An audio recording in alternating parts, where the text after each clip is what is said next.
আসসালামু আলাইকুম রহমতুল্লাহ বরকাত। রাসূলুল্লাহ সাল্লাল্লাহু আলাইহি সাল্লাম আমাদের একটা হাদিসে বলছেন যে আমাদের বডিতে একটা পিস অফ ফ্লেশ আছে, একটা মিট আছে, এবং এই বডি পার্টটা যদি ঠিক থাকে তাহলে আমাদের পুরো বডিটাই ঠিক থাকবে, এবং এই বডি পার্টটা যদি ঠিক না থাকে, যদি করাপ্টেড থাকে, তাহলে আমাদের পুরো বডি করাপ্টেড হয়ে যাবে। এবং সেটা হচ্ছে আমাদের অন্তর, আমাদের কাল্ব, আমাদের হার্ট। এবং অনেক সময় আমরা বিভিন্ন সাবজেক্টস পড়ালেখার মধ্যে এত ব্যস্ত হয়ে যাই এবং বিভিন্ন জিনিস নিয়ে ঘাটাঘাটি রিসার্চ করতে করতে আমরা এত ব্যস্ত হয়ে যাই, আমরা মাঝে মাঝে ভুলে যাই যে আমাদের কাল্বের কী অবস্থা, আমাদের অন্তরের আমলের কী খবর, আমাদের অন্তরের মধ্যে কি আননোয়িংলি কোনো রোগ দেখা দিচ্ছে নাকি না। এবং রিসেন্টলি আমি একটা সিরিজ হাতে পেয়েছি, সেটা হচ্ছে অন্তরের রোগ ও আমল সিরিজ। এটা 8টা বই আছে এখানের মধ্যে।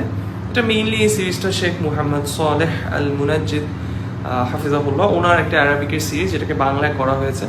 অ্যান্ড যে জিনিসটা আমি স্পেসিফিকলি মেনশন করতে চাই, যেটা সম্পাদনায় আছে ডক্টর আবু বকর জাকারিয়া হাফিজাহুল্লাহ এবং ডক্টর মুহাম্মদ মানজুরিল্লাহি স্যার এবং doctor Muhammad Abdul Quader.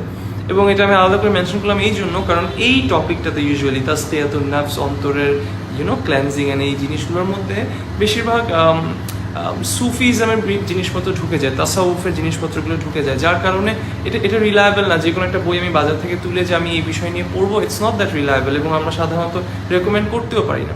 But this series is very good এবং ভেরি মাচ রিলায়েবল, বিকজ এটা সম্পাদনায় এমন দুজন শেখ আছে যাকে আমি পার্সোনালি চিনি, এবং ওনারা নিশ্চয়ই এখানের মধ্যে কোনো আকিদাগত কোনো মিস্টেক্স থাকলে ওনারা কখনোই সেটাকে আনবেন না, অথবা আনলেও নিশ্চয়ই এটাকে একদম ক্লিয়ারলি মেনশন করবে।